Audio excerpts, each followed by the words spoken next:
धर्माची लढाई सोपी आहे, कोणतं मंदिर पाळतं आणि कोणती मस्जिद पाळतं. तर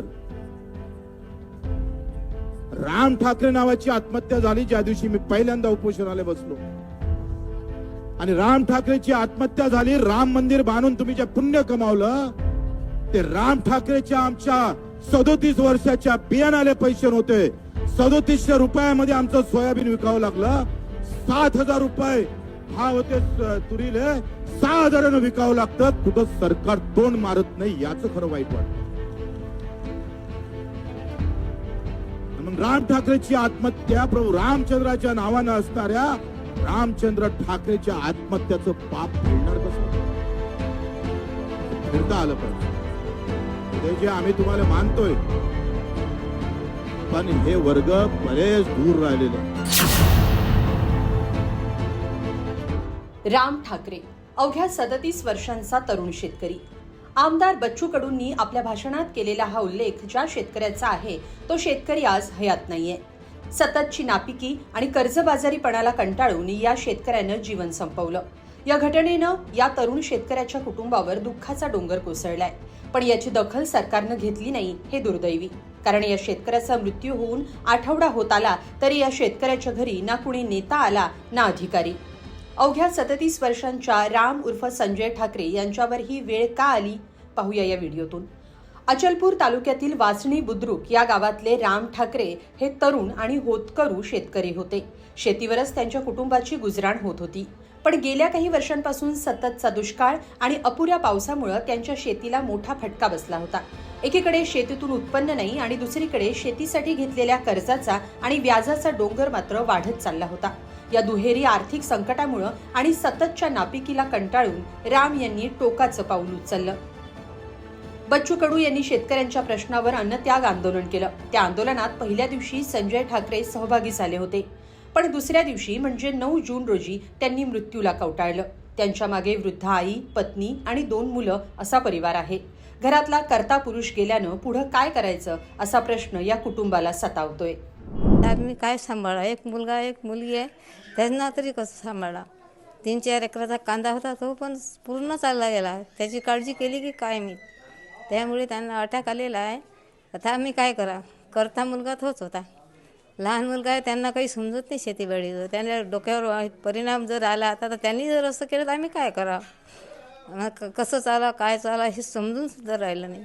पुढे केलं, कर्ज माफ होऊन राहिलं नाही, कांदा पिकला नाही, काय न भरा. कुठं काही दिलं तरी कर्ज देऊन राहिले नाही.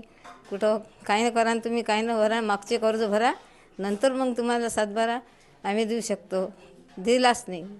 घरकुल मिळालं, त्याचेसुद्धा पैसे मिळाले नाहीत आम्हाला. कायचं घरकुल, काय माझ्या नावाचं घरकुलसुद्धा आलेलं आहे, त्याचंही आणून ते हे करून राहिले, त्याचंही त्यांना अटॅक आला असं. हे काही समजूनच राहिलं नाही. अशी बुद्धी त्यांची नव्हतीच माझ्या मुलाची. सर्व गावात येऊन तुम्ही पुसा मुलगा कसा होता, ह्याच्याबद्दल तुम्हाला विनंती देतो. पहा आमच्याकडे, पहा तुम्ही काय आहे तर. राम उर्फ संजय ठाकरे आर्थिक परिस्थितीमुळे पुरते बेजार झाले होते. त्यांच्या नातेवाईकांनी याबाबत काय सांगितलं ते पाहूया. आता पेरणीचा टाईम आला तर कांद्यात तर त्यांचं पूर्णच नुकसान झालं म्हणा. कांदाही घरी नाही आणा लागला आहे निसर्गामुळं. आणि विशेष म्हणजे त्यांची आता मुलांची यांची शिक्षणाचे दिवस आले, तिथेच अजून पेरणीचे दिवस आले. तर अशा माणसांना करावंच काय, समजा टेन्शनमध्येच होते ते. पेरणी करायची की शिक्षण करायचं, आता शिक्षणही महत्त्वाचं आहे तर पेरणी महत्त्वाची आहे. पेरणीने केली तर 12 महिने खाईन काय. आणि त्यांना म्हणजे सुचतच नव्हतं हे कर्ज येते.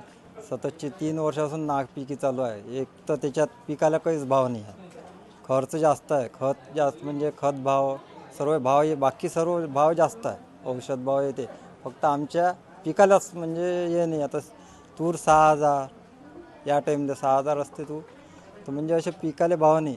काय घडलं एवढं तर आम्हाला अजून समजलं नाही. आम्ही गावला होतो, लग्नाला होतो. भावावर माझ्यावर शेतीवर कर्ज आहे पूर्ण.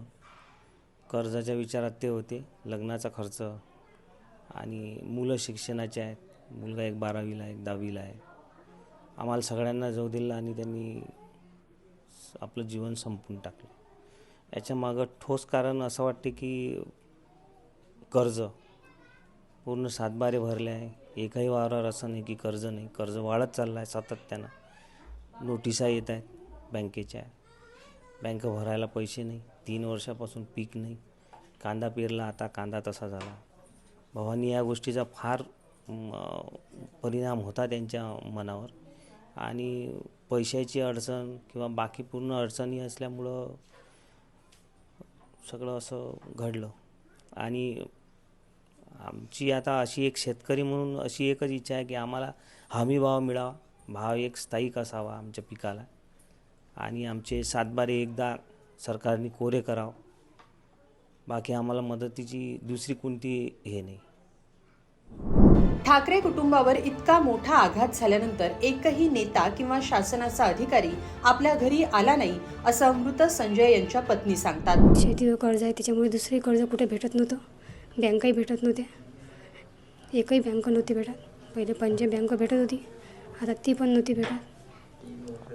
3 वर्ष झाले नापिकी आहे. मुलं शिक्षणाचे आहेत. एक मुलगा 12वीला आहे, मुलगी 10वीला आहे. आता आमदार बच्चू कडूंचं अन्नत्याग आंदोलन अखेर मागे घेण्यात आलंय.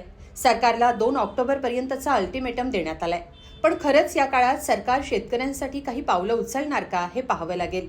एकीकडे कर्जमाफीच्या आश्वासनावर सारवासारव करणारं सरकार, दुसरीकडे खचत चाललेल्या शेतकरी वर्गाकडे निवडणुका येईपर्यंत बघणार नाहीत का असा सवाल केला जातोय.